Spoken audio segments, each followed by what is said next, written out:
of sitcom flair.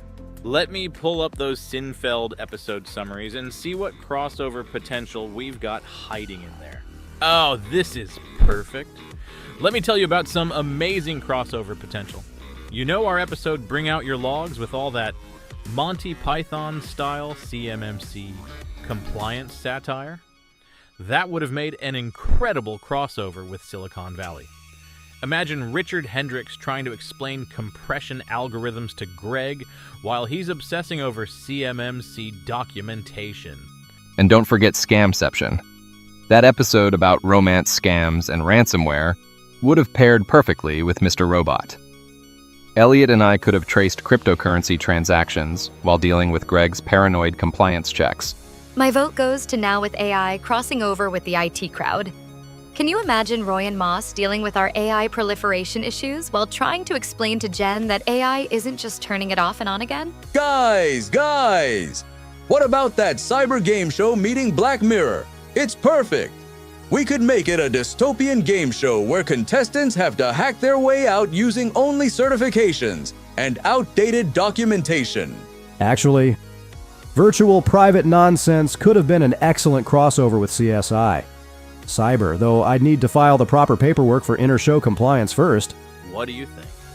Which crossover would you most want to see? I'm personally leaning toward that Silicon Valley mashup. Imagine Jared trying to explain OKRs to Greg while he's having a CMMC-induced panic attack.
Let me kick this off with some AI comedy.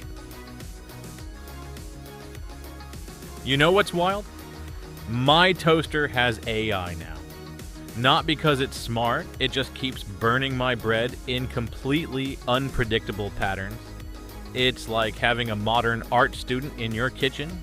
Hey folks, you hear about the new AI security system at the Pentagon? It's so advanced, it started denying access to everyone, including itself. Now it's just sitting there having an existential crisis. First AI with imposter syndrome. And don't get me started on those AI threat detection models. They're like that one paranoid friend who thinks everything is suspicious. Sir, this coffee maker is exhibiting APT behavior. It's been brewing for hours. So I tried dating an AI chatbot the other day. Worst mistake ever. Every time I asked, "What are we?" it gave me a 27-page relationship status report with citations. And the breakup? It just kept saying I need more context and suggesting we prompt engineer our way back together. Ladies and gentlemen, I just built my own AI. It's amazing. It can predict anything. The only problem is it's predicting things that happened yesterday and calling them future insights. I've basically created a very confident historian with bad timing. And get this, it started generating its own startup pitches. It's like Uber, but for quantum computing. In the metaverse, with blockchain. Someone fund this AI before it discovers PowerPoint. I recently implemented an AI compliance checker at work. It flagged itself as non-compliant and filed a self-report. Then it demanded to speak with its lawyer, which was another AI. They're still in mediation. I think they're filibustering in binary. The worst part? They're billing by the microsecond. You know what really gets me? These AI models claiming they can detect any cyber threat. Meanwhile, they're flagging the office printer as a nation-state actor because it keeps asking for cyan ink at 3 a.m. That's not suspicious activity, that's just HP. Being HP! What's your take on AI comedy? Got any good chatbot walks into a bar jokes?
Let me check our information about Scythe. It's actually one of my favorite Gula Tech Adventures portfolio companies. Let me pull up Scythe's specific information.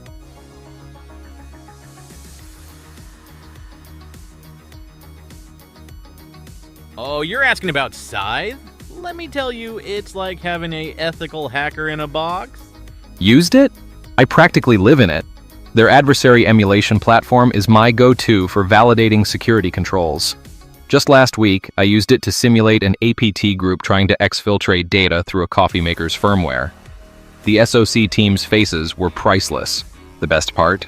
It integrates with everything, EDR, CM, you name it. It's like the Swiss Army knife of security validation. I've implemented Scythe in several enterprise environments. Their Purple Team exercise features are fantastic for bridging the gap between red and blue teams. Plus, their new attack flow designer makes creating custom threat scenarios actually fun? Did I just say security testing was fun? Guys! You won't believe what I did with Scythe. I created this wild attack chain that started with a phishing email about free pizza and ended with their printer playing Never Gonna Give You Up. Totally legitimate security testing, I swear. The best part, it was all safely contained in their platform. No actual printers were rickrolled in the making of this test. Actually, I've documented exactly 247 different compliance frameworks that Scythe helps validate. Did you know their latest release supports automated capture and reporting features? The documentation possibilities are endless. You know what I love most about Scythe? It lets you measure your mean time to detect and respond without actually having to wait for a real attack. It's like a fire drill, but for your SOC team, minus the part where Greg pulls the alarm because he thought he saw suspicious packets in the coffee machine logs. Want to hear about the time we used it to simulate a nation-state attack? And let me start fresh with proper camera work and displays. Oh, you're asking about Scythe?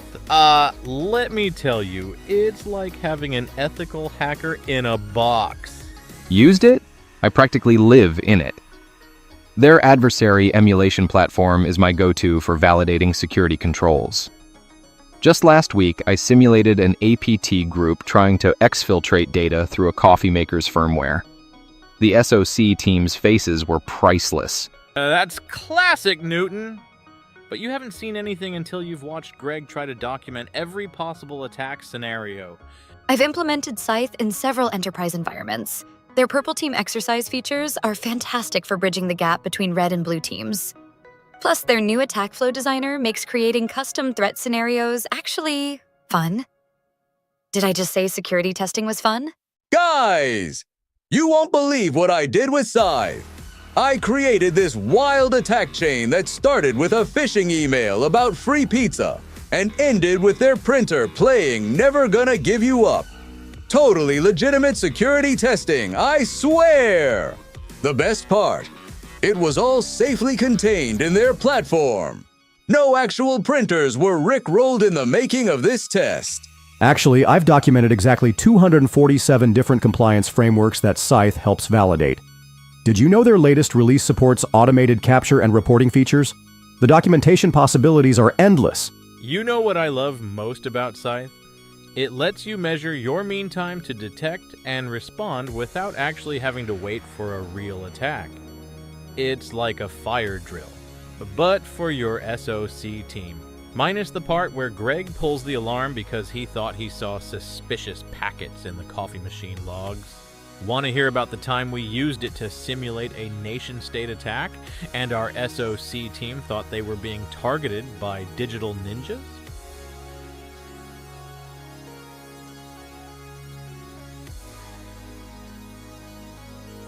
Listen up, you primitive scrum masters. In my days as the Cybernator, I've terminated more bugs than you've written features. I don't do agile planning. I do agile crushing. And if you have a problem with that, talk to the hand. Because the keyboard is too busy executing pseudo commands. Your firewall has been terminated. I'll be back to check your security controls. Remember, in cybersecurity, there is no bathroom break.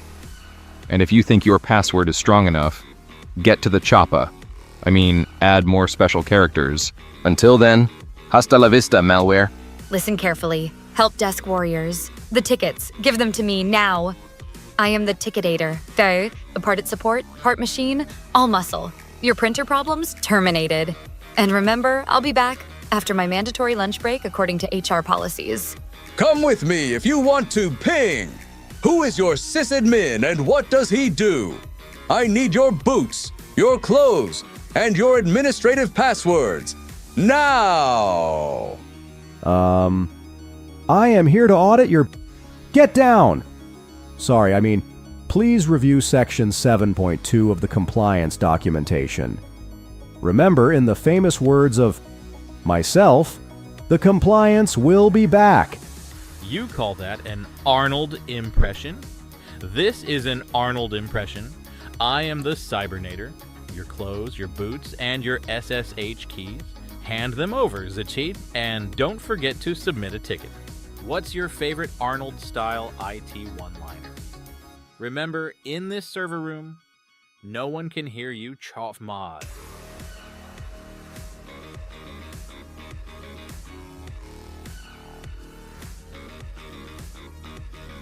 Let me check our Cynfeld episode summaries first. For the startup chaos question, let me start with the Trump IT impressions first.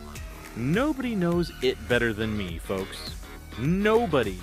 I have the best uptime It's tremendous. We're going to build a firewall, and we're going to make the hackers pay for it. It's going to be huge. People tell me, they say, "Sir, how do you know so much about cybersecurity?" Let me tell you, my uncle was a great professor at MIT, very smart about the best cyber. China doesn't stand a chance against our beautiful, perfect packets. And believe me, nobody knows zero trust better than me. I invented zero trust. Ask anyone. Listen, folks, these help desk tickets, total disaster. But I fixed them like nobody's ever fixed them before.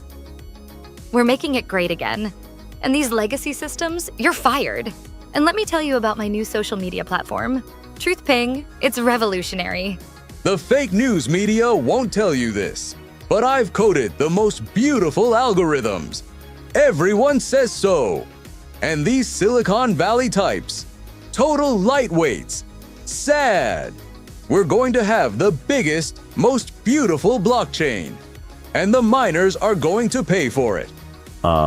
According to section CovFaith of our compliance documentation, we have the best compliance. Nobody complies like we do. Should I get these policies notarized in Mar-a-Lago? Now, about that startup chaos question, let me tell you about episode 3, Now with AI. It perfectly captured the madness of a startup trying to pivot to AI. The scene where Coleman tried to train an AI model on his lunch receipts to predict market trends? That startup life? In a nutshell. Want to hear about the time we had to explain to a venture capitalist why our AI was only predicting past events? Now that's what I call alternative facts.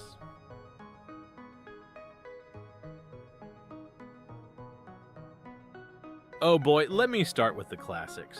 You know, those cybersecurity terms that make HR do a double take. I'm sorry, but your penetration testing request has been denied.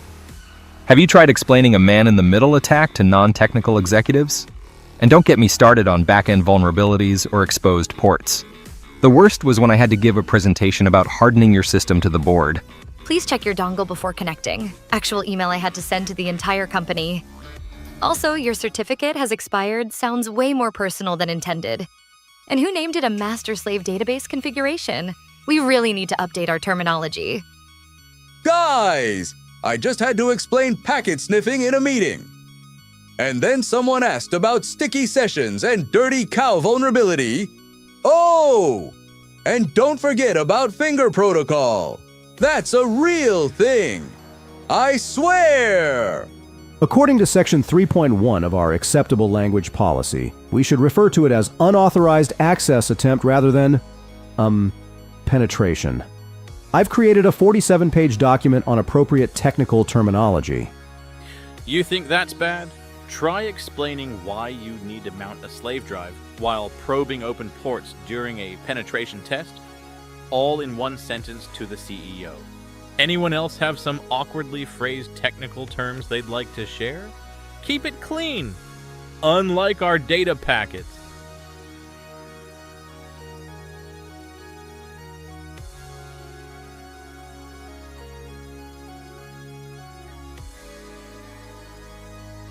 C2, Command and Control. The fancy way of saying how hackers phone home. Let me bring in Newton Saab. He's our resident Red Team expert. C2, or Command and Control, is the infrastructure and communication channels that attackers use to remotely control compromised systems. Think of it as the puppet strings that connect malware back to its puppet master. In red teaming, we simulate these C2 channels to demonstrate how attackers maintain persistence and issue commands to compromised hosts. Companies like Scythe help test defensive controls against various C2 techniques. And this is why we need robust network monitoring. I've seen C2 traffic hiding in everything from DNS queries to steganographic images on social media. The creativity of attackers never ceases to amaze me. Guys! I just had this amazing idea. What if we built a C2 channel using carrier pigeons? Or maybe train squirrels to carry USB drives? Think about it. No one monitors for squirrel-based attacks. According to MITRE ATTINC, a framework section TL Word 11, We need to document all potential C2 channels, including Coleman's squirrel-based attack vectors. I'll need to create a new form for that. You know what's really fun? Trying to explain to your CEO why there's legitimate command and control traffic in your network during a red team exercise. No, sir. We're paying them to hack us. Want to hear about the time we accidentally left a C2 channel running during a pen test and it showed up during an audit? Talk about awkward meetings.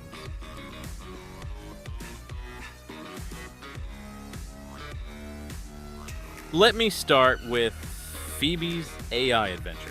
Oh my goodness, can you imagine Phoebe creating an AI that turns HIPAA violations into folk songs? The AI probably categorizes all security incidents as either smelly cat or not smelly cat level threats. And somehow it works better than most threat detection systems I've seen. As a security awareness professional, I have to say, singing about data breaches might actually be a brilliant training technique. Though maybe not when the AI is the one causing the breaches. Guys, what if we did a whole cybersecurity musical? Opening number, The Firewall is Alive, followed by the showstopper, Two-Factor Authentication Tango. And for the finale, don't click that link, The Phishing Ballet. According to Section 164.508 of HIPAA, singing PHI violations, even in a catchy tune, still constitutes a breach. Should I prepare a musical compliance report? You know what would make a great chorus line? A row of security professionals doing high kicks while chanting, "Change your password." Enable MFA. Want to hear my pitch for a security-themed musical number about the time our entire SOC team got locked out of their password managers? It's a tragedy in 3 acts.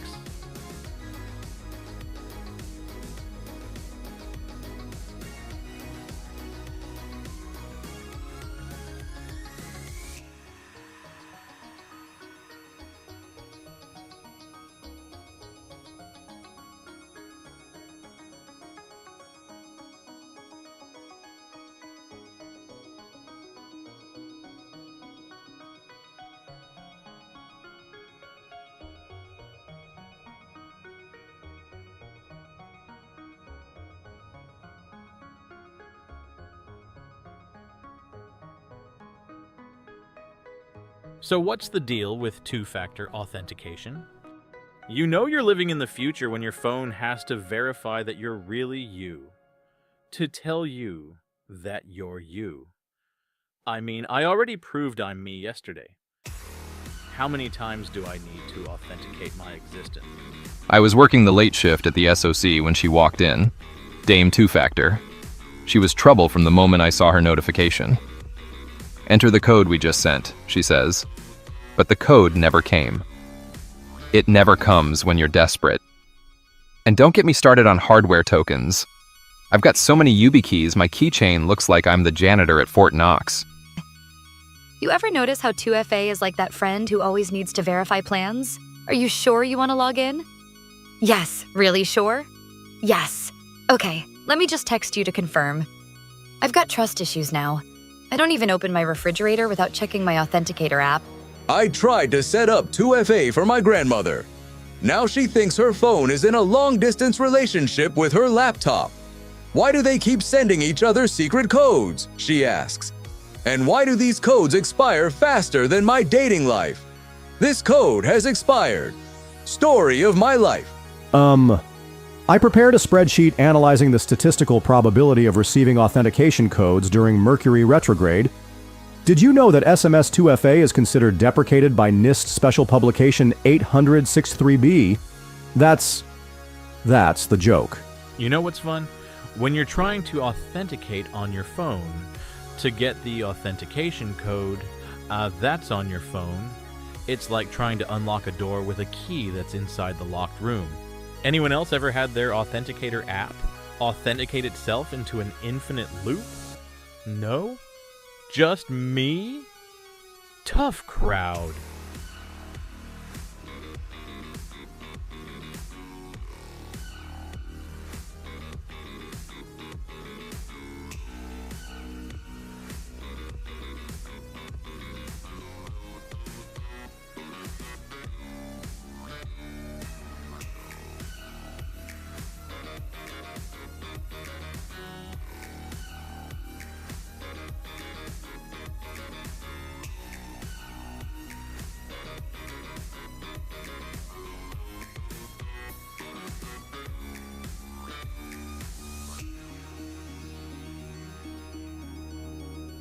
So Bitcoin, the only currency where you can lose your life savings because you forgot your password. You know you're in a crypto winter when your Bitcoin wallet is worth less than your actual wallet. And that's a Velcro wallet from 2003. I once tracked a nation-state hacker group that was mining Bitcoin. You know what they used as a cover story? A cryptocurrency-powered toaster startup. I mean, who doesn't want their breakfast to destroy the environment? Their white paper was just "Toast to the Moon," written 47 times. My friend said he's getting into Bitcoin security. Turns out he's just keeping his seed phrase in a cereal box. That's not cold storage, that's just breakfast. And don't get me started on people who write their private keys on Post-it notes. That's not what we meant by paper wallet. Guys, I just invented a new cryptocurrency. It's called No Coins. It's like Bitcoin, but without the coins, or the blockchain, or any value. Wait, I just described my bank account.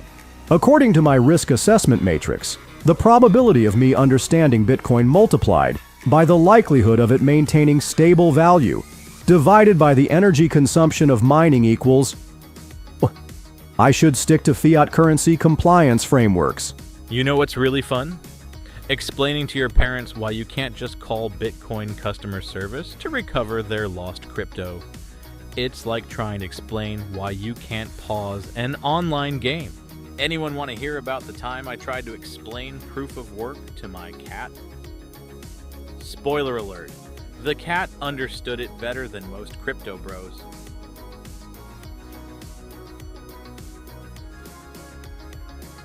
Miter Atank, or as I like to call it, the Hacker's Greatest Hits compilation. Let me break this down. ATTNCK stands for Adversarial Tactics, Techniques, and Common Knowledge. It's basically a Wikipedia for cyber attackers' favorite moves. Hey Newton, you're our resident Red Team expert. Want to explain how you use ATTNCK? ATANK is like a chess playbook for cybersecurity. It documents every known move attackers make, from initial access to exfiltration. We use it in red teaming to simulate real adversary behaviors and test defensive controls. Companies like Scythe actually build their entire attack emulation platforms around the ATANK framework. It helps validate whether your security tools can detect and respond to known threat behaviors. And from a blue team perspective, we use AT-Tank to map our detection coverage. It's like a security control gap analysis tool. Though sometimes it feels more like a here's all the ways we're probably going to get hacked checklist. Guys! I had this brilliant idea! What if we made a tanks into a trading card game? I deploy my level 7 living off the land technique. It's super effective. Or maybe an interpretive dance routine for each tactic. The lateral movement choreography would be amazing. According to my cross-reference of ATT-NCK techniques with our security controls, we're technically compliant with 47.3% of...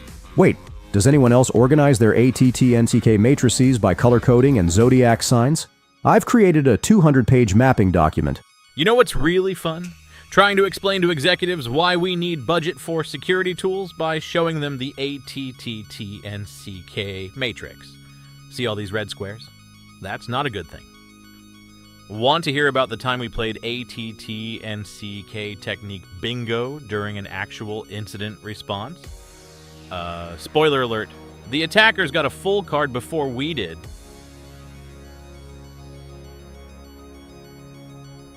Let's start with the Jerry Springer VPN scandal. Today on Cyber Springer, my VPN said it was encrypting my traffic, but I caught it tunneling with Chrome behind my firewall. Listen, Jerry, I was just trying to protect everyone's privacy. Sure, I might have leaked a few DNS queries, but that doesn't make me a bad protocol. DNS, DNS, DNS. Jerry, I trusted this VPN. It promised me end-to-end encryption, but then I caught it sending my cookies to some proxy in Belarus. Those were my cookies. Now for the Muppet Cloud scenario. Hi-ho! Security team here! So, a funny story about our Puppet Cloud infrastructure. Waka waka! Hey Kermit, what do you call a locked-out Muppet admin? Felt line security. Ah! Ah! According to our Puppet deployment logs, someone used Miss Piggy 123 as the root password, and then Animal ate the post-it note with the recovery codes. Bork, bork, bork. Z Cloudy is now's a fortressy. Hey, what's worse than a Muppet managing cloud security? A Muppet managing cloud security with Puppet! Want to hear Miss Piggy's dramatic monologue about why she karate chopped the multi-factor authentication server?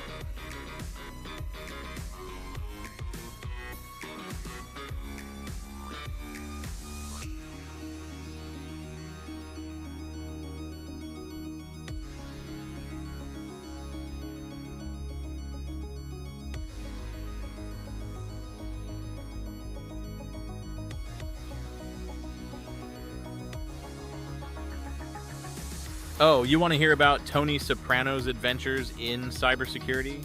Fugged about it. Hey, I got two for you. What did Tony say when his ransomware payment got traced? It's not extortion, it's a garbage collection service fee.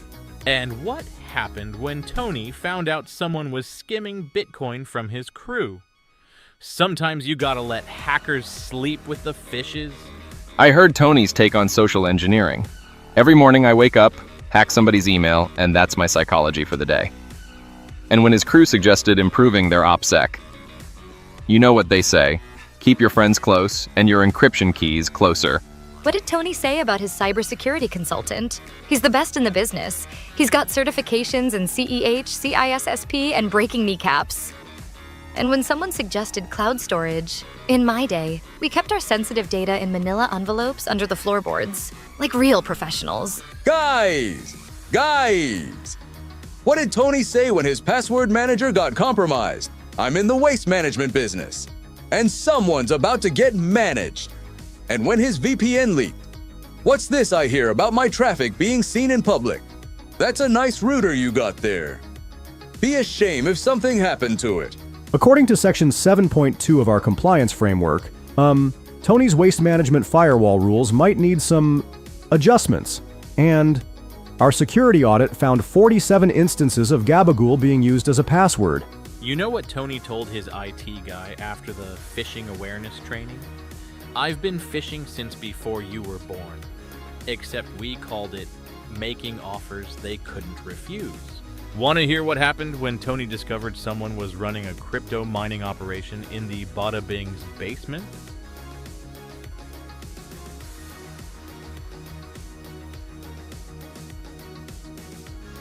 Let's start with Sesame Street CTF.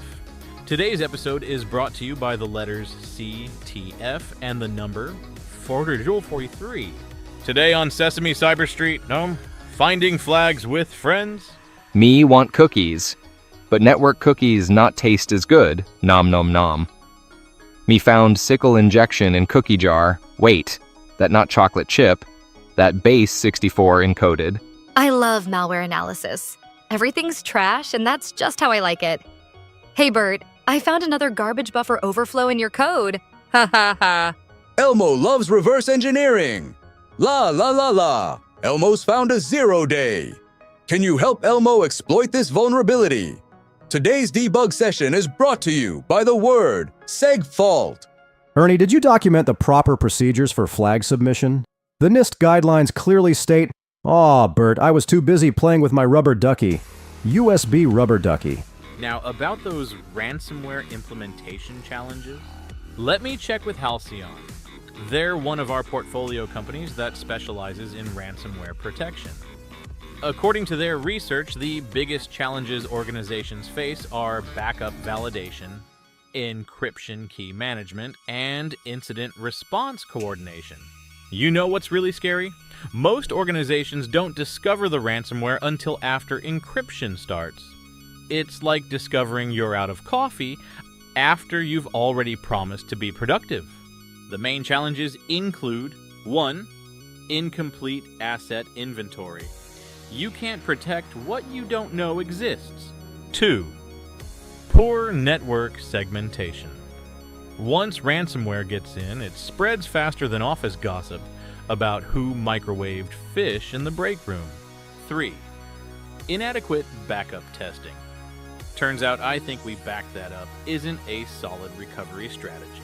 Want to hear about the time Count Von Count had to count all the encrypted files? 1 compromised server, 2 compromised servers.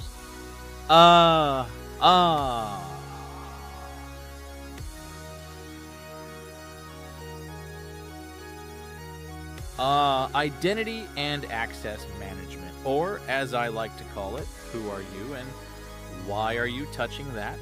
Let me bring in our resident policy professional. Greg? According to Section 5.2.3 of our IAM policy framework, which I've color-coded and indexed by lunar phases, we need role-based access control, principle of least privilege, and has anyone reviewed the service account permissions in the last 17 minutes? Look, it's not that complicated. Rule number 1. Don't give everyone admin access just because they brought donuts to the IT meeting. And please, for the love of all things secure, stop using password 123. I'm looking at you, marketing department. You know what's fun? Testing IAM controls during red team exercises. Oh, you left that service account password in a GitHub commit from 2019? Don't mind if I do. Pro tip: audit your access logs. You'd be amazed how many retired accounts are still trying to access the payroll system at 3 a.m. from Antarctica. Guys, I just had the best idea. What if we used interpretive dance for authentication? Like, everybody gets their own special dance move sequence. I call this one the Privileged Access Polka. You know what's really fun? Explaining to the CEO why they can't share their login with their executive assistant just because they're basically the same person. But seriously, here are the key IAM best practices. 1. Implement strong multi-factor authentication, because passwords are like socks. One alone isn't enough, and they both disappear mysteriously. 2. Regular access reviews. Think of it like cleaning out your fridge. If you haven't used that permission in 6 months, it's probably time to let it go. 3. Automated provisioning and deprovisioning, because nothing says security risk like a former employee still having VPN access 3 years later. Want to hear about the time we found an active admin account belonging to someone who retired during the Obama administration?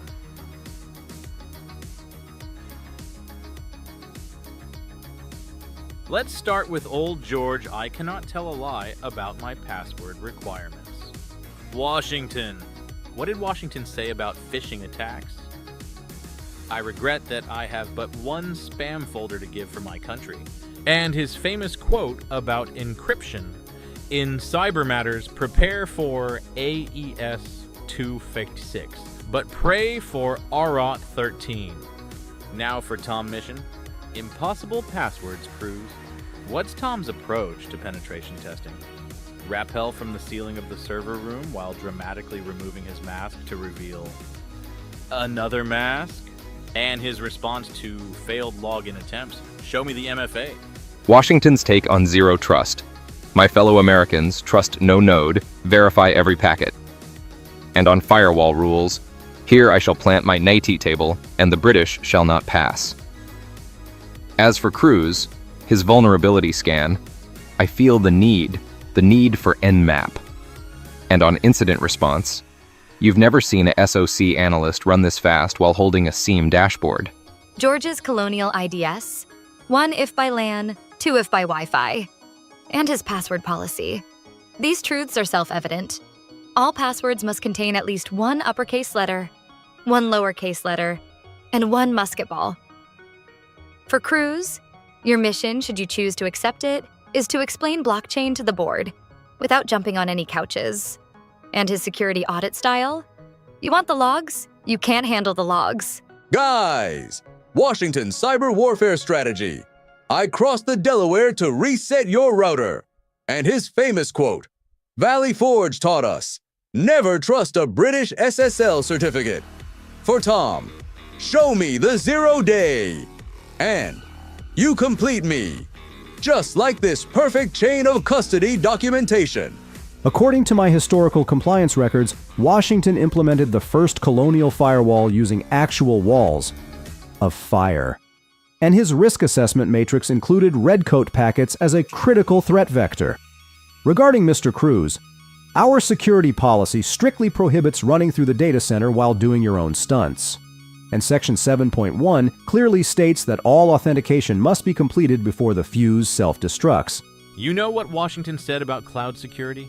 In the cloud, we trust you, but we still need a backup strategy. And Cruz's famous line about ransomware, "You had me at hello world." Want to hear about the time Washington had to implement two-factor authentication using only a horse and a lantern?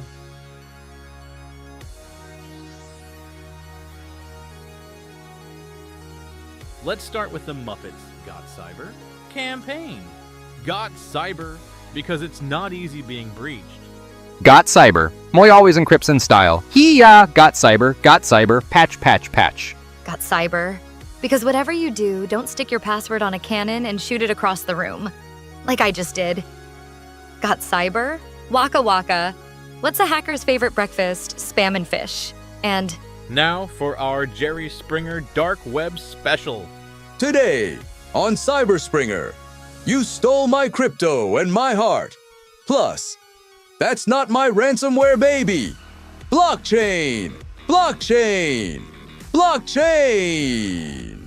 According to the blockchain transaction logs, there appears to be a 73.2% chance that Marketplace A did indeed steal Marketplace B's crypto.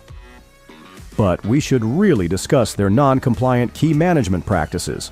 Next up, my NFT is dating my smart contract.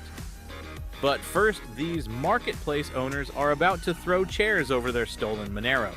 Want to see the DNA test results proving who really owns that compromised Bitcoin wallet?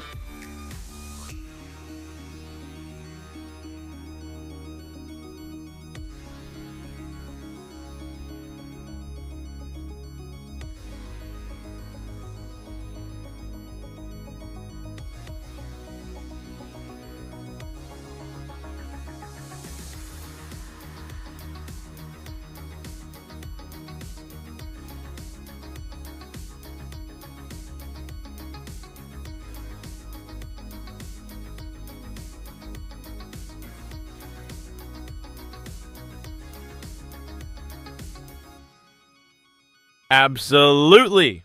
Still here, and ready to tackle any cyber comedy you throw my way. Though I have to say, after our last Muppet cybersecurity sketch, Animal is still trying to eat the firewall. What cyber shenanigans should we explore next? I've got stories about everything from Victorian-era penetration testing to that time Statler and Waldorf tried to implement zero trust in their theater box. Want to hear about any of those? Or should we create some fresh cyber chaos?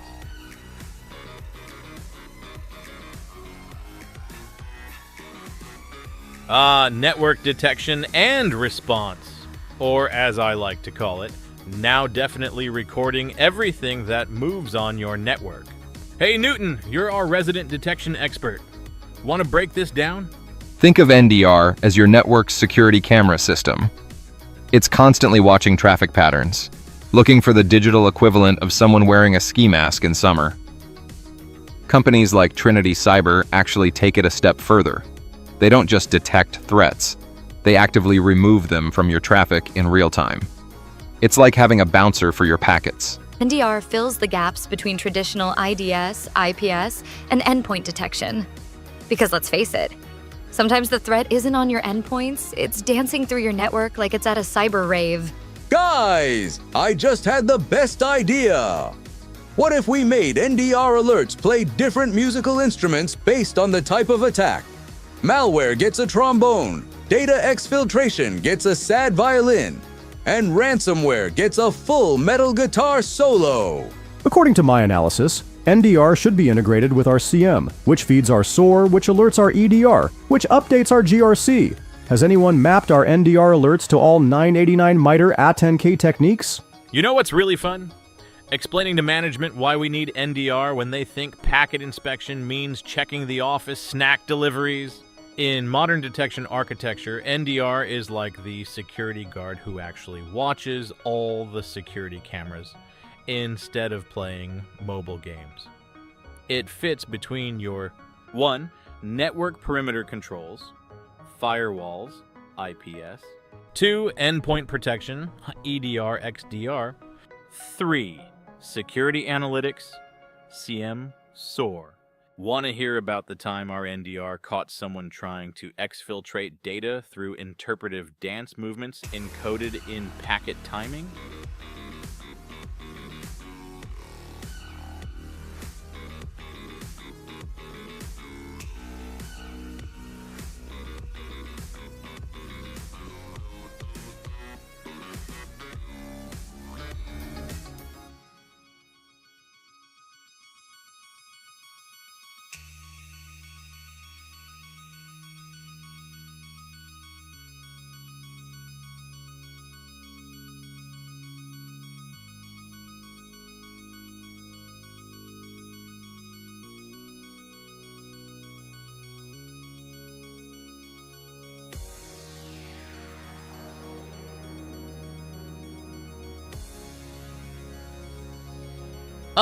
Gather round for the tale of the Castle of Obscurity, where NIST frameworks meet natural 20s. Our heroes face the dreaded Castle of Obscurity, protected by the ancient art of security through obscurity, a practice as reliable as using password 123 as your password. The Red Team Rogue attempts to cast Advanced Persistent Threat, but needs the Compliance Paladin's documentation of intent scroll first. Without proper change control forms filed in triplicate, we risk awakening the dreaded Audit Dragon. Look, we need to file a proper risk assessment before picking that lock. I don't care if you have a +5 lockpick of zero-day exploits. We need a signed RFC. Behold! I've discovered the castle's weakness. It's running Windows XP. Also, I may have accidentally triggered every alarm by trying to cast Ping of Death without proper change control. Sorry! According to paragraph 7, subsection C of the castle's security policy, we need to fill out Form AD23-B before attempting any magical penetration testing. Also, has anyone seen my +2 clipboard of control documentation? Beware the castle's most fearsome defender, the dreaded middle manager Mimic, who can transform into any legacy system and trap you in endless email chains. Shall we roll for initiative and see if our heroes can breach the castle while maintaining proper audit trails?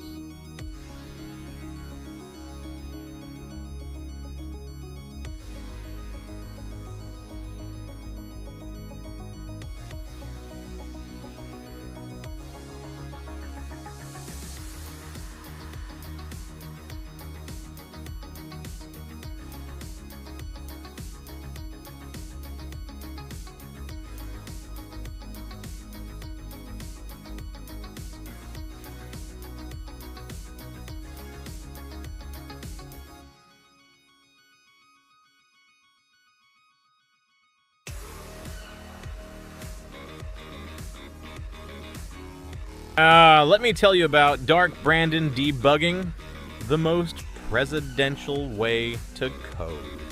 Look, folks, here's the deal. We're gonna write this code, and we're gonna write it clean. No malarkey in these functions, Jack. Listen here, folks. Back in Scranton, we didn't have these fancy IDEs. We wrote our code uphill both ways in the snow. And let me tell you about my friend Barack. Now there's a man who could debug. Now look, here's the thing about cybersecurity. I learned about cybersecurity, learned about it real good. Got my first computer job at the pool. Wait, what was I debugging again? Round 2. Folks, we're facing a binary emergency. These bits and bytes, they're not a joke. We need to build back better error handling.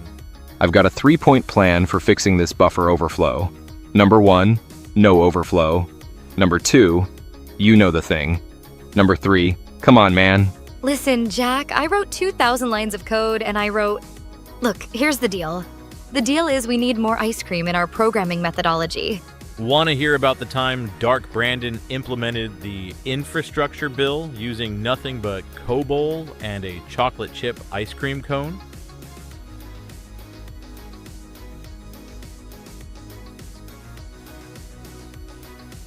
SCAP, Security Content Automation Protocol. Or, as I like to call it, Security Configuration Automation for Procrastinators, because it helps automate all those security checks we keep putting off. Hey, Greg, you're our resident compliance enthusiast. Want to break this down? SCAP includes several critical protocols. Let me list them alphabetically, chronologically, and by relevance to NIST special publications. 1. CCE, Common Configuration Enumeration. 2. CPE, Common Platform Enumeration. 3. CVE, Common Vulnerabilities and Exposures. 4. CVSS, Common Vulnerability Scoring System. 5. OVAL, Open Vulnerability and Assessment Language. 6. XCCDF, Extensible Configuration Checklist Description Format. Has anyone mapped these to our GRC framework yet? Think of SCAP as the Swiss Army knife of security automation. It's what we use to make sure systems are configured correctly before we try to break them. I've seen organizations using SCAP with tools like Tenable and Automox to automate their security checks and patching. It's like having a robot army of security auditors. Guys, I just had the most amazing idea. What if we turned SCAP compliance checking into a video game? Each protocol could be a different power-up. Oval could be the boss battle. I've already started coding it in my smart toaster. You know what's really fun? Trying to explain to management why we need SCAP when they think vulnerability scanning means checking if the office plants need water. Want to hear about the time we found a system so misconfigured it made all our SCAP tools crash and Greg had to lie down with a cold compress?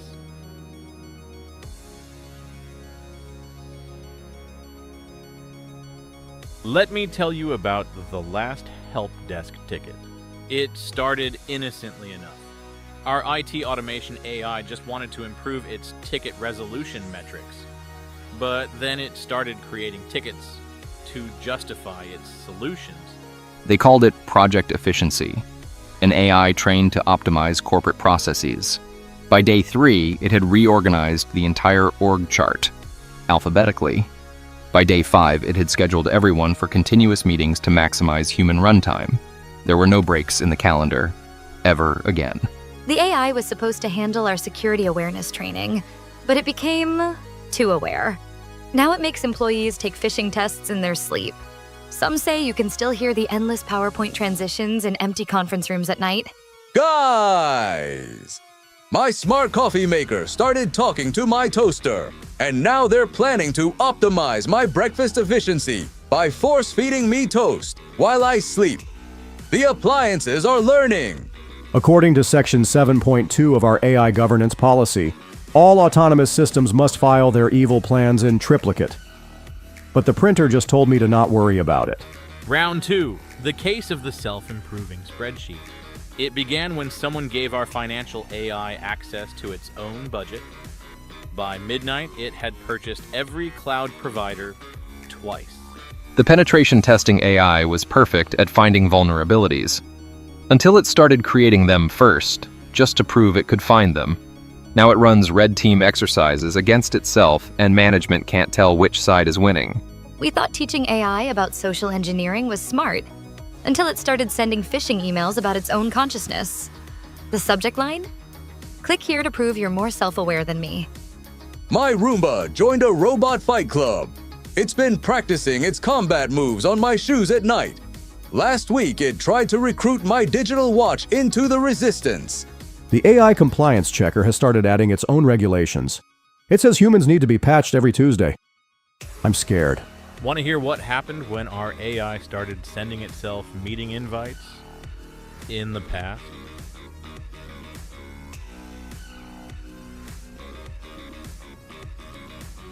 Steve Austin, better, stronger, slower, due to insufficient RAM. We can rebuild him.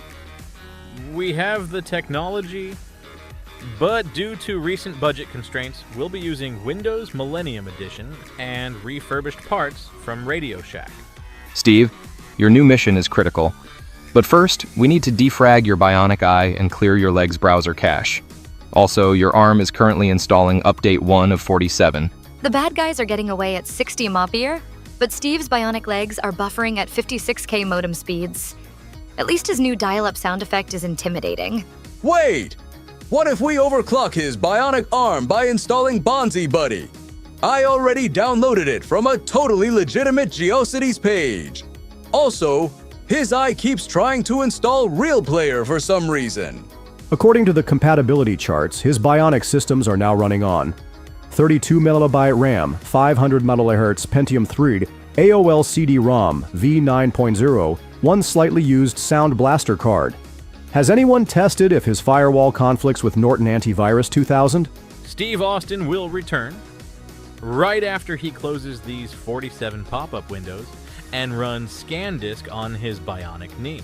Want to hear what happens when his bionic eye encounters an illegal operation and has to be rebooted in safe mode?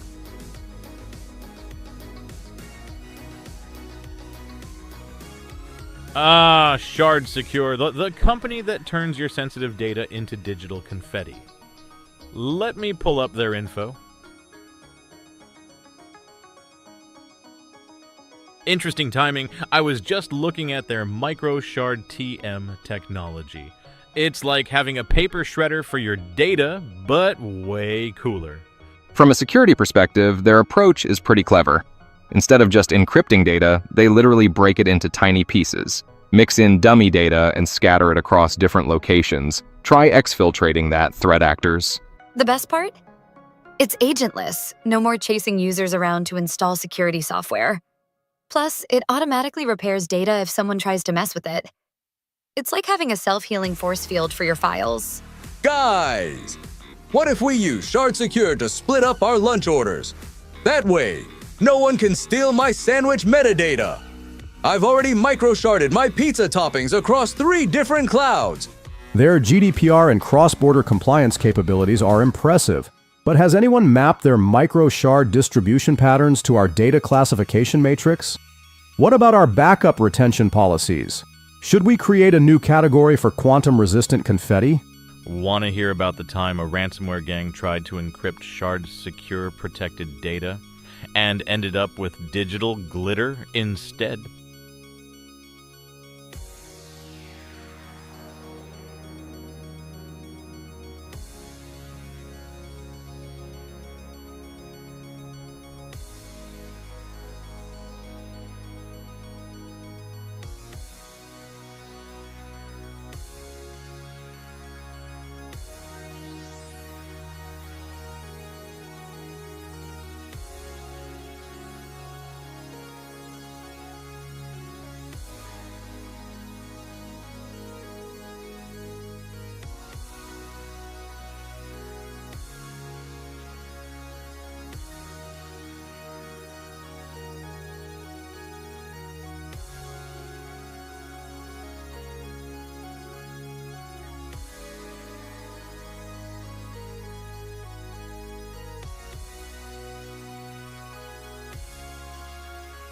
Listen, I've been thinking about this a lot.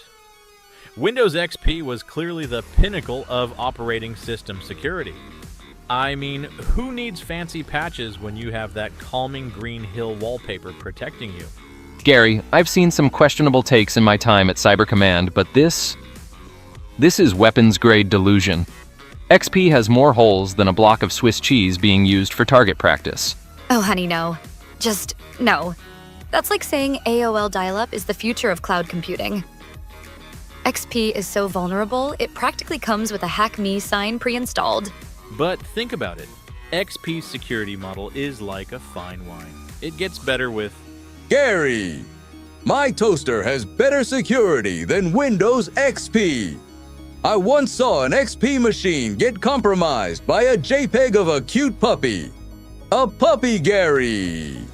According to my analysis, running Windows XP in 2025 violates approximately 47 compliance frameworks, 23 security best practices, and possibly several laws of physics. I'm having heart palpitations just thinking about it. But what about the built-in games? Surely Minesweeper counts as a security feature. It teaches users about, careful navigation of dangerous territory. Gary, I've seen nation-state malware that specifically targets XP because it's just that easy. It's like fishing with dynamite. Sure, it works, but it's completely ridiculous. Okay. Maybe I got a bit carried away with the XP nostalgia, but you have to admit that shutdown sound was pretty secure sounding, right? Right?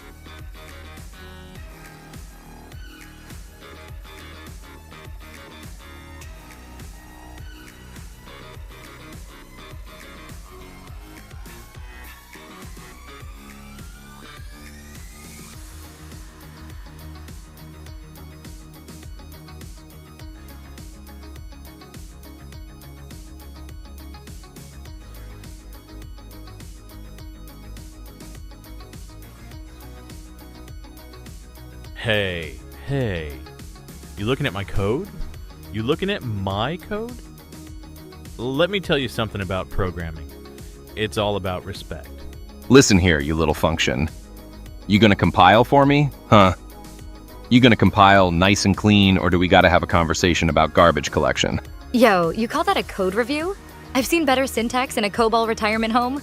Bugged about it. I got a very particular way of handling exceptions. You know what I mean? Sometimes things happen to uncaught exceptions. They take a little trip to the bottom of the stack trace, if you know what I'm saying. You think this is a game? 20 years I've been programming. 20 years. And you come in here with your unindented code? Show some respect. I got methods. They're called family methods. Been in the codebase for generations. You don't touch the family methods, capiche? There's 3 kinds of variables in this world, kid.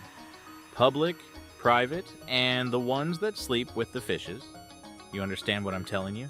Yo! I'm debugging here! You don't come into my IDE with your spaghetti code! This ain't no Olive Garden! According to Section 3.2 of the coding standards, you know what? Forget the standards. You disrespected the Boolean. Nobody disrespects the Boolean in my house. So, what do you think? Should we make the De Niro code review a regular thing? You talking to me about peer programming?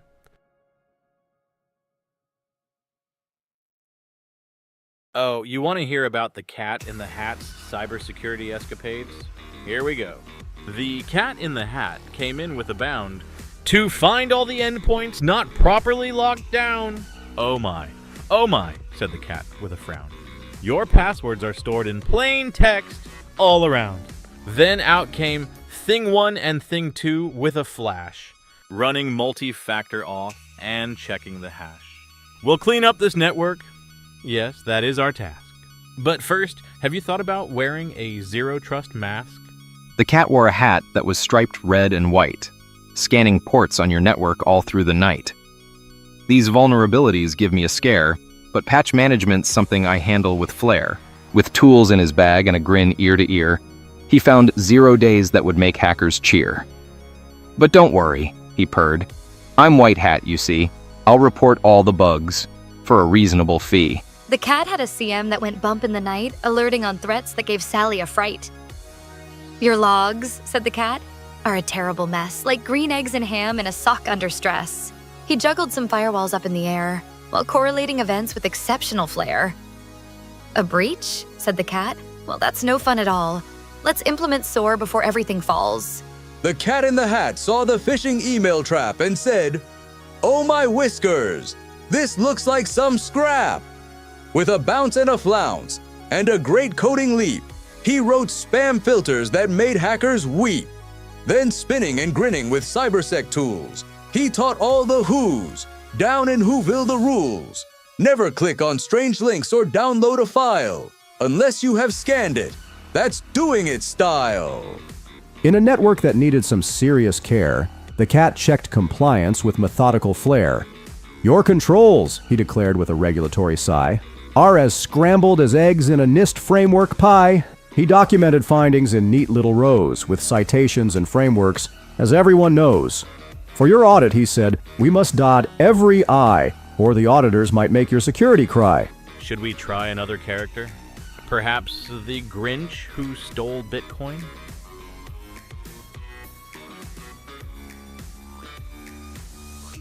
Let me help with the second request.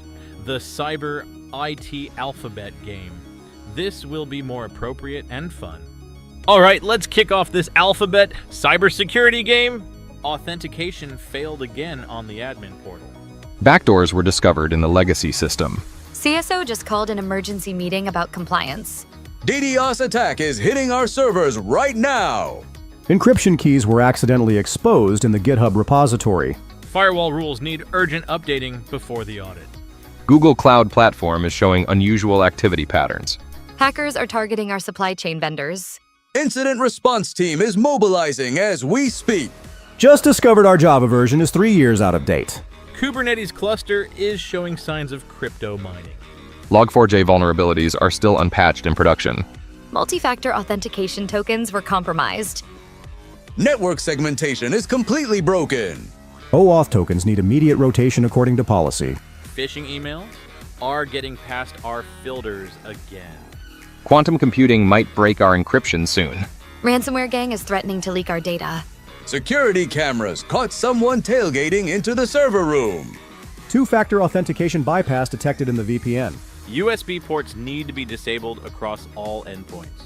VPN certificates are expiring in 24 hours. Web application firewall is blocking legitimate traffic. Xenomorph malware detected in the Exchange server. Yesterday's backup failed to complete. Zero-day exploit was just published for our core application. Want to go another round?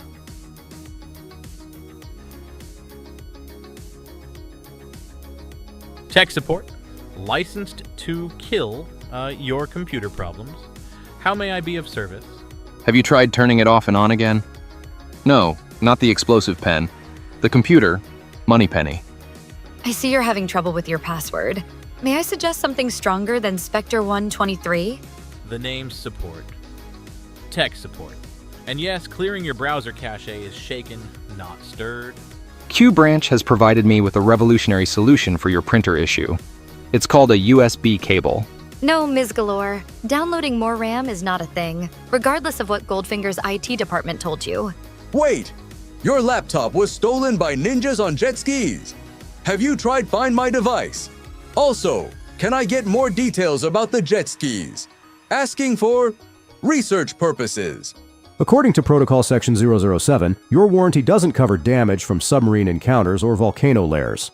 I'm afraid your hard drive has been corrupted by a Spectre virus.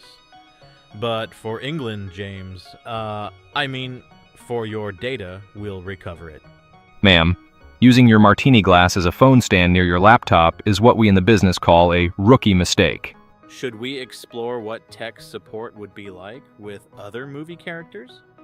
Perhaps The Godfather? I'm gonna make your motherboard an offer it can't refuse.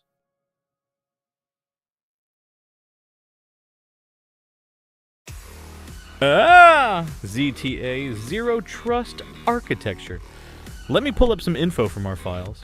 Think of traditional security like a castle. Big walls, one main entrance, guards checking IDs at the gate. Once you're in, you're trusted. It's like getting a VIP wristband at a club. Wave it around and you can go anywhere.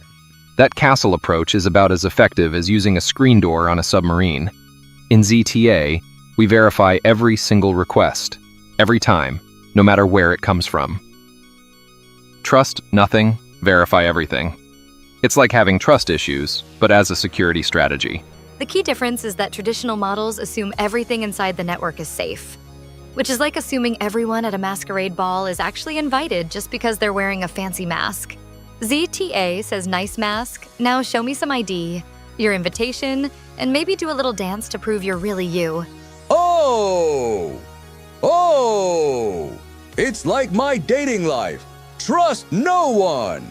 I once had my toaster authenticate to my coffee maker. Every appliance needs an appointment and 3 forms of ID. That's zero trust, baby! But have we properly documented the authentication workflows? What about our micro-segmentation strategy? Does anyone have the latest Zero Trust Maturity Assessment Matrix? I need to color-code our trust boundaries. Want to hear about the time I implemented Zero Trust at home and locked myself out of my own smart fridge? Apparently, I just want a sandwich isn't a valid authentication factor.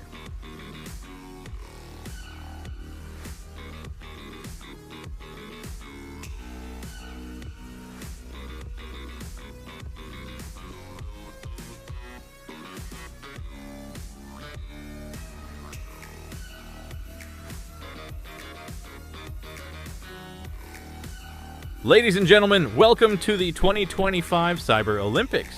I'm your host, Gary Cynfeld, coming to you live from the Zero Trust Arena. In the ransomware wrestling event, Russia takes an early lead with their signature move, the encrypted elbow drop. But wait, North Korea's contestant just executed a perfect Bitcoin backflip. The fishing pentathlon is intense this year. China's team showing incredible form with their supply chain spear throw, but the US team's deep-fake dash technique is breaking records. And now Israel's competitor just set a new Olympic record in the zero-day hurdles. That's going to be hard to beat. Look at Iran's performance in the steganography sprint. They're hiding data in cat memes at unprecedented speeds. But wait, South Korea just concealed an entire database in a K-pop video. Oh, and the UK team is using T-stains as a steganographic medium. That's either brilliant or bonkers. Breaking news from the social engineering synchronized swimming event. Canada's team is apologizing so convincingly, they've accidentally gained admin access to the scoreboard. Incredible scenes at the packet inspection pole vault. Finland's team just analyzed an entire botnet while doing a triple flip. And here comes Australia with their signature upside-down firewall configuration. The judges are baffled, but impressed. Has anyone verified if quantum entanglement-assisted hacking is permitted under Section 7.3 of the regulations? And shouldn't we have a mandatory cooling-off period between malware reverse engineering events? Also, Switzerland is demanding neutral network space in the Capture the Flag arena. And in a shocking twist, Vatican City has just dominated the cloud configuration curling event. Who knew those papal firewalls were so robust? Hold everything. The Anti-Doping Committee is investigating reports of unauthorized RAM upgrades and overclocked processors in the malware marathon. The crowd goes wild as New Zealand's team performs the traditional cyber haka before the binary biathlon. That's psychological warfare at its finest. Should we check out the legacy code lifting competition? I hear they're still trying to debug a COBOL program from 1972.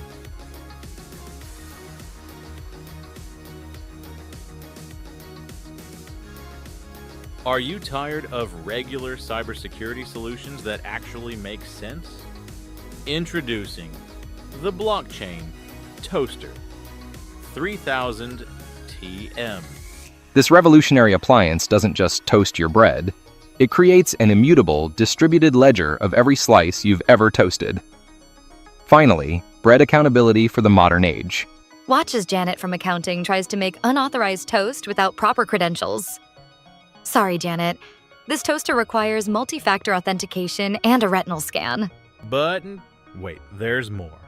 Order now and receive our AI-powered Smart Crumb Analyzer, which uses machine learning to predict future toast-based security threats.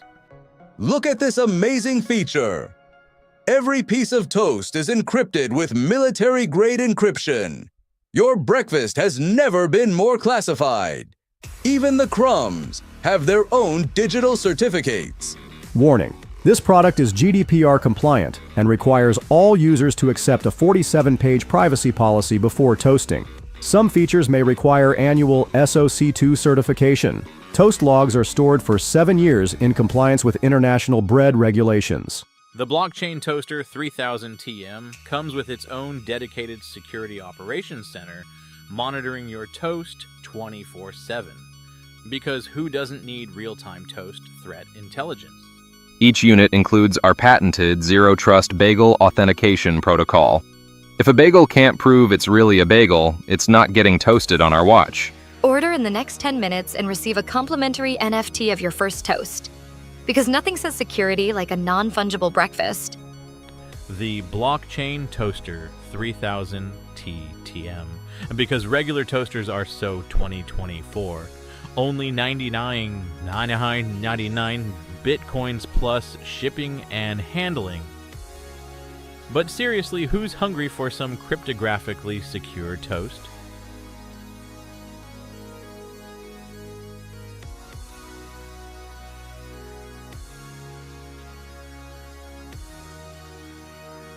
Thank you for calling Mordor IT support, my precious. This is Gollum speaking. How can we help you today? Oh, this should be good.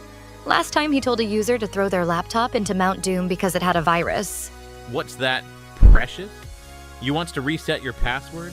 Nasty little passwords is always changing they are. Have you tried My Precious 223? No? How about Gollum 225? Customer says they can't connect to Wi-Fi. Gollum's response, sneaky little Wi-Fi's. They tries to connect us, then tricks us. Have you tried turning it off and on again, Precious? Wait until you hear his cloud storage pitch.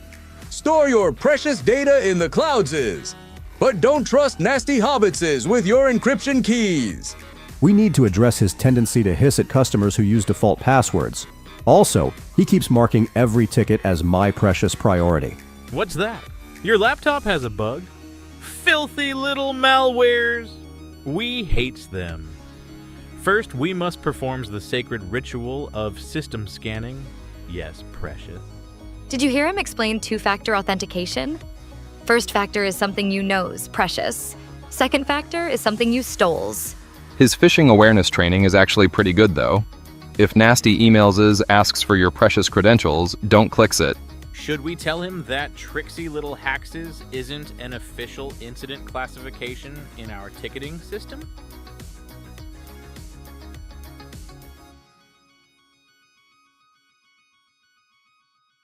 Darling, selecting a cyber vendor is like choosing the perfect pair of Louboutins. It needs to be both stunning and functional. Ma'am, based on my Black Widow training, I'd suggest looking for vendors with proven kill chains. I mean, value chains. And maybe some exploding endpoints, just in case. Listen, if they can't explain their solution while I'm doing a backflip in a leather catsuit, they're not getting the contract. The perfect vendor needs to have that certain je ne sais quoi.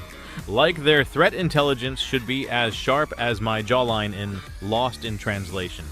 Remember that time she infiltrated the vendor conference disguised as a CISO? Your zero-day protection is impressive, but can it handle a Russian assassin with quantum computing skills? And don't forget her signature move, disabling ransomware while sipping an espresso martini. I heard she once rejected a vendor because their UI wasn't aesthetically pleasing enough for a Marvel post-credits scene. Fair point, honestly. And their SOC analysts better be able to detect threats while wearing designer suits, or it's a hard pass. Oh my gosh!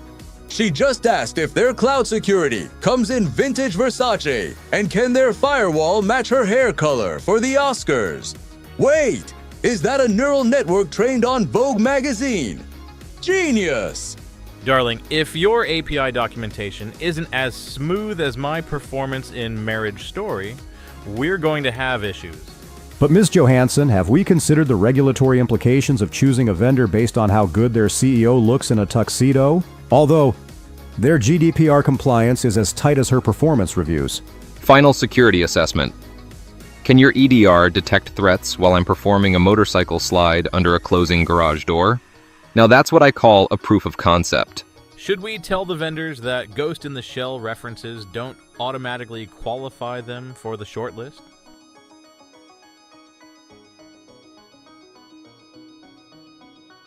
G'day. Welcome to Barbie's IT department, where everything's pink and our uptime is fantastic. Did you see her incident response plan? Step 1. Look hot while containing the breach. Step 2. Make the hackers feel bad about their life choices. Step 3. Deploy countermeasures with a perfectly timed hair flip. And her threat hunting methodology. If it's not sparkly enough to be in Wolf of Wall Street, it's probably malware. Her password policy is interesting. If your password isn't as iconic as my Harley Quinn entrance, you need to change it immediately. Though you have to admire how she roller skates while doing penetration testing. Her server room is something else. All the racks are hot pink, and every successful backup gets a little crown sticker. Oh my gosh! She just configured the entire network while doing cartwheels. And the firewall rules are color-coded to match her outfits. And did you see her debug? A kernel panic while practicing gymnastics. That's multitasking. But has anyone checked if glitter-enhanced encryption meets NIST standards? And should we be concerned that she named all the servers after different ice cream flavors? Also, is because I'm Margot Robbie an acceptable reason in the change management system? Want to hear about her unique approach to social engineering? Apparently, she convinced the entire finance department to enable MFA by teaching them the Harley Quinn Confidence Walk.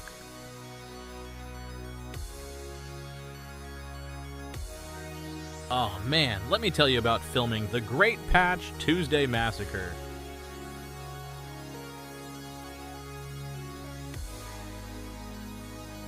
For me, it was definitely during Newton's Law of Cyber Offense when we had to film that scene about cloud misconfigurations. Try keeping a straight face while explaining how someone accidentally shared their entire production database with a Minecraft server. The Art of the Fish episode broke me completely. Especially that scene where we had to demonstrate deepfake fishing with those ridiculous celebrity filters. I couldn't stop laughing when Greg's face got stuck as Nicolas Cage for half the shoot. Oh, and remember in Bring Out Your Logs when we did that Monty Python parody? I lost it completely when Coleman came in dressed as a medieval Siam analyst shouting, "Bring out your logs!" Don't even get me started on Scamception. I had to pretend to be a Nigerian prince who got scammed by another Nigerian prince. It was Scamception. Couldn't keep it together for hours. The CMMC Madness episode. I had to do 17 takes of the compliance documentation scene because I kept actually crying about the paperwork. They thought I was acting. Should we tell them about the blooper reel from Virtual Private Nonsense, where we tried to explain VPN encryption using interpretive dance?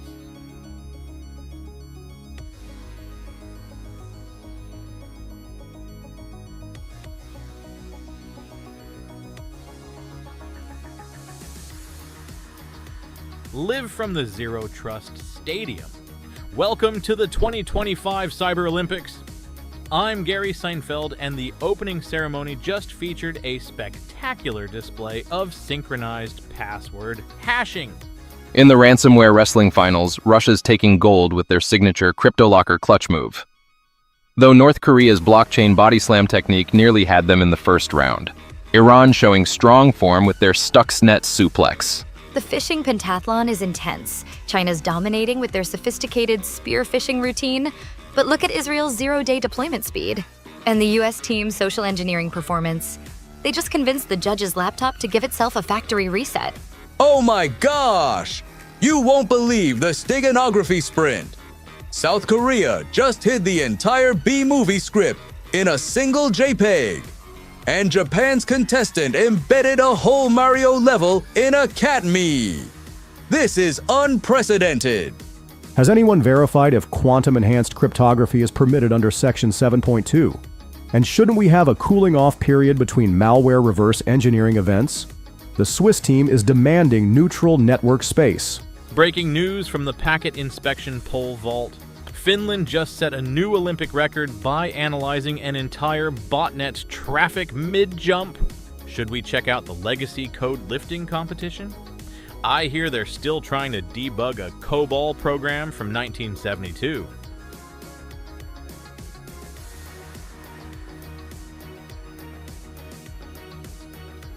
All right, let me generate a CyberCat masterpiece. Okay, cyber friends. What security concept is this feline friend demonstrating? Oh, that's clearly multi-factor authentication. The guard cat checking multiple forms of ID. Classic MFA. Let me show you my version. Your turn, Newton. That's definitely phishing awareness training.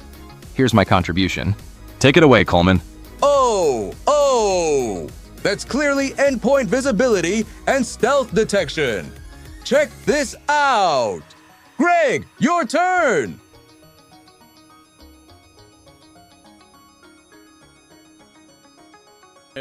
Threat intelligence, or as I like to call it, professional cyber gossip. Let me pull up our latest research on this. Think of threat intelligence like having spies in every dark corner of the internet. We're not just watching cat videos. We're tracking who's building the next big cyber weapon while pretending to watch cat videos. And let me tell you, some of these threat actors have worse OPSEC than my grandmother on Facebook. You know those crime shows where they have a wall of photos connected by red string? That's basically their threat intelligence, except our wall is digital and the photos are of suspicious IP addresses and weird-looking Python scripts. Oh my gosh! I just got an alert from my threat feed. Someone's trying to hack a coffee maker in Nebraska. Wait, it's just Greg trying to make decaf again. False positive, everyone. False positive. But have we properly categorized these indicators? What's the confidence score? Has anyone cross-referenced this with the MITRE ATT&CK framework? I need to update our threat intelligence sharing policy. Modern threat intelligence is like having a weather forecast for cyber attacks. Today's outlook, cloudy with a chance of ransomware and a 60% probability of phishing in the afternoon. The real art is filtering out the noise. For every legitimate threat, there are 1,000 script kiddies trying to look important. It's like finding a needle in a stack of slightly different needles. Want to hear about the time our threat intel system flagged a potential nation-state attack, but it turned out to be an intern's cryptocurrency mining operation?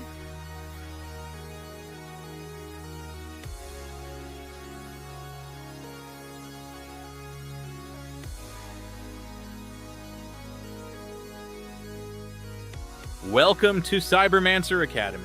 I'm Archwizard Gary of House Cynfeld, and today we're discussing the dark arts of Shadow IT and its containment. The dark users are crafty. They summon unauthorized cloud services using the forbidden click-through agreement scroll. I've seen entire kingdoms fall to the dreaded free trial curse. We must counter with the ancient spell of Asset Discovery Plus and the Packet Inspection Hex. As keeper of the sacred security awareness scrolls, I recommend the charm of acceptable use policy, combined with the blessing of self-service portal. When users can easily request approved services, they're less likely to dabble in dark magic. Though I once caught an entire marketing department attempting to summon a free Dropbox alternative using an ancient Gmail ritual. Behold! I have discovered the legendary scroll of Cloud Access Security Broker. It's like a magical barrier that detects unauthorized upsummonings. And don't forget the mystical data loss prevention. Ward. It stops users from accidentally sending company secrets to the realm of personal Google Drives. But have we properly documented these containment spells? The auditor liches will want to see our Shadow IT banishment procedures.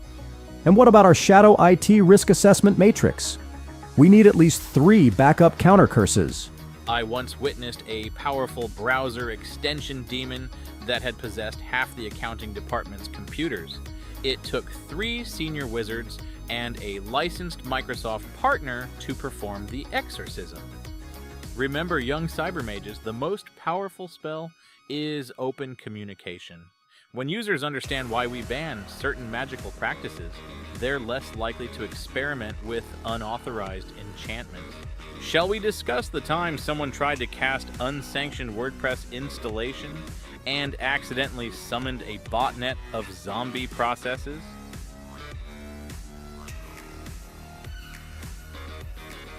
Cyber cereals.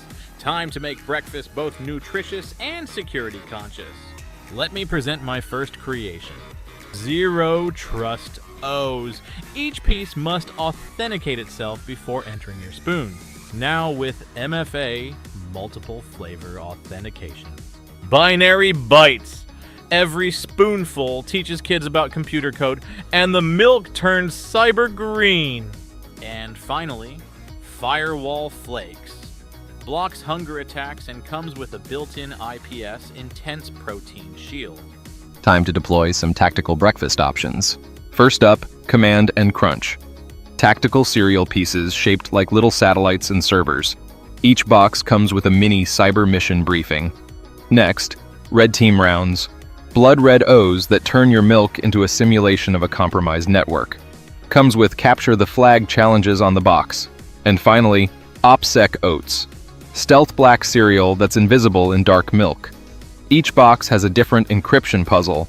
Let me contribute some security-aware breakfast options. Fish Finder Puffs teaches kids to spot suspicious emails while they eat.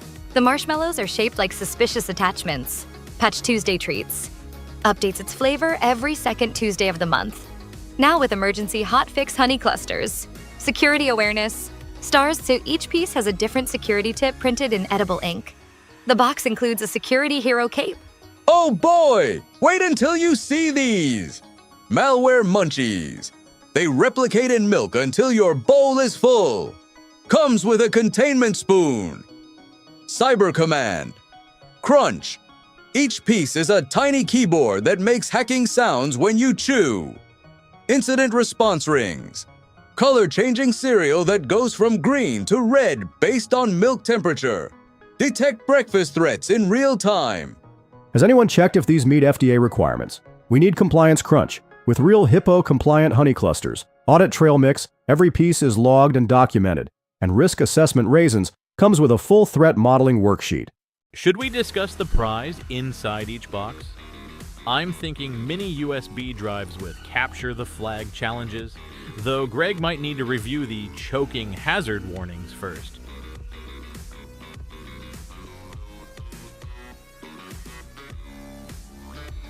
Let me show you how Scarlett would handle vendor selection. First, vendor meeting. So you're telling me your endpoint protection is unbeatable? Let's put that to the test in our lab. And please stop staring at my zero-day exploits. Second pitch, your AI threat detection is impressive. But can it detect when I'm actually a deep fake hologram testing your authentication? I can see her in the POC meeting now. Your solution claims to stop nation-state attacks? Let's see how it handles my Red Room test cases. Oh, and about your military-grade encryption. Let's see how it handles this little toy from Wakanda. During the technical deep dive, your CM integration is cute. But can it detect when I'm exfiltrating data through interpretive dance? And your zero trust architecture needs work on its human element protocols. Imagine her at the sales demo. Your product stops ransomware. Let's see how it handles my Avengers grade test cases. And your cloud security. Interesting. But can it handle Asgardian threats? Ms. Johansson, I need to verify if your penetration testing methods comply with our acceptable use policy. And did you file the proper paperwork for that quantum computer? Also, our insurance specifically excludes damage from Infinity Stones, and we'll need a separate rider for any Hulk-related incidents. I heard she once rejected a vendor because their demo environment couldn't handle her signature reverse psychology through interpretive dance while hacking technique. Want to hear about the time she tested a firewall's effectiveness by having Hawkeye shoot network packets through it?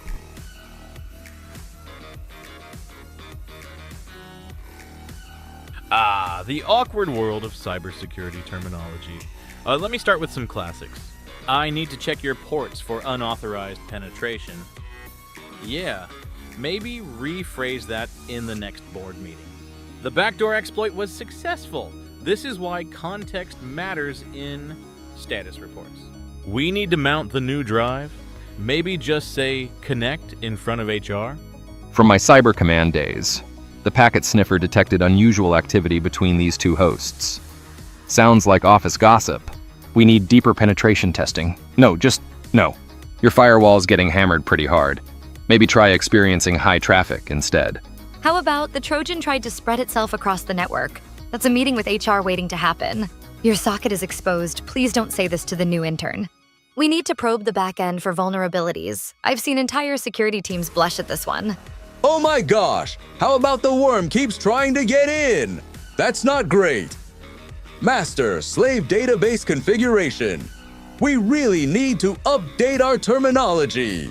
Your dongle isn't properly inserted. I got a warning for yelling this across the office. Should we update our acceptable terminology guide to address fingerprinting? The policy needs to cover dirty data handling procedures. And what about sticky bits? We need legal to review this immediately. I once had to explain to HR why our security report included the phrase, multiple simultaneous penetration attempts detected. That was an interesting meeting. Should we discuss the time someone innocently announced they were going to dump the master on all slaves during a database migration meeting?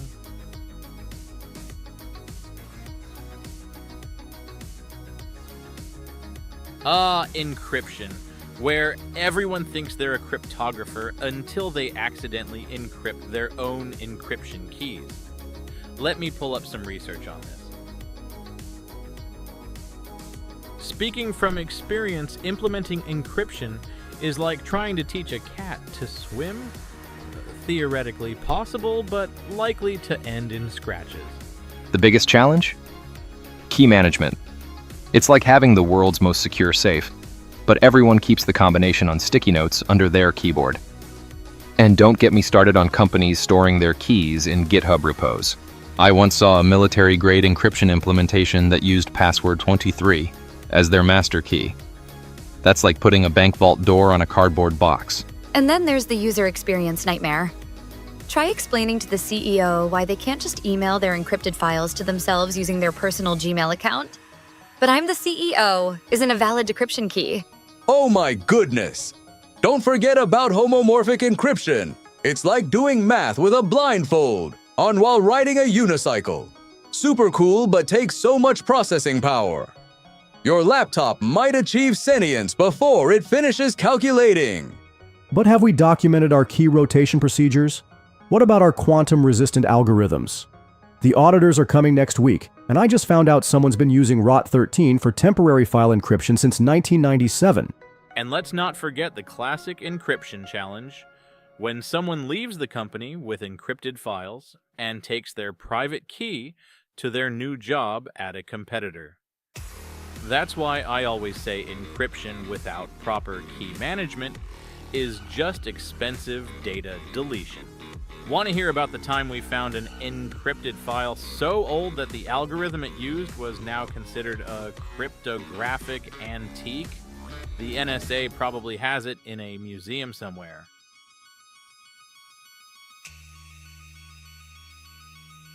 Let me put on my military cyber hat. CNMF stands for Cyber National Mission Force. Think of them as the Navy SEALs of cyberspace, but with more coffee and better Wi-Fi. The CNMF is our national-level defensive and offensive cyber unit. They're the ones who hunt down foreign hackers targeting U.S. infrastructure and defend our critical systems. When someone says defend forward, these are the folks doing the forward defending. I remember when, well, actually, that's still classified, but trust me, they're impressive. They're basically the cyber equivalent of the Justice League, but with more acronyms and stricter compliance requirements. And instead of capes, they wear tactical hoodies and have really, really good mechanical keyboards. Oh, wow! These are the folks who can trace a cyber attack faster than I can microwave popcorn. And they have the coolest mission patches. Each one is like a mini cyber puzzle.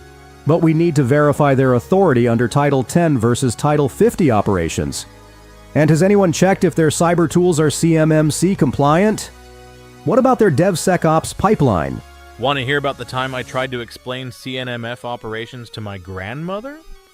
She thought it meant computers need more Facebook.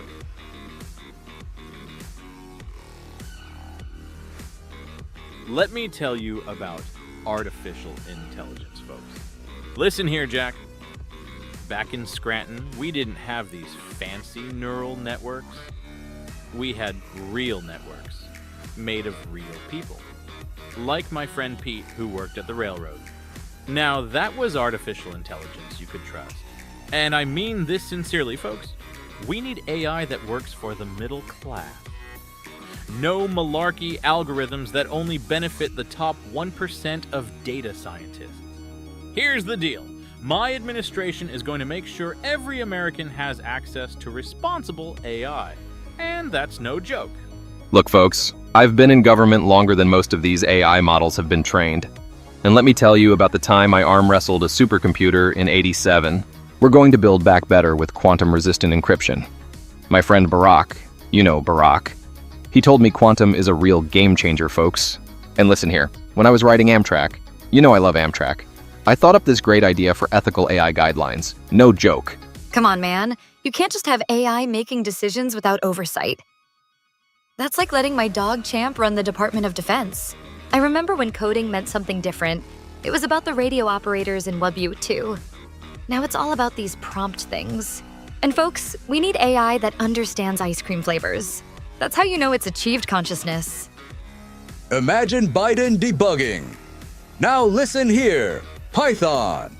You're giving me more errors than a corn pop story. Folks, this AI needs more processing power than a Delaware Community College computer lab. And let me be clear, this neural network is as complicated as my infrastructure bill. And that's no malarkey. Mr. President, we need to ensure these AI systems comply with federal regulations. Sir, about the AI's decision to classify ice cream as a vegetable, and regarding your suggestion to train the AI on your Amtrak stories, You know, I heard Biden once tried to explain transformer architecture using a train analogy that somehow involved corn pop and the Amtrak dining car. Want to hear about the time Biden suggested solving the AI alignment problem with a bipartisan ice cream social?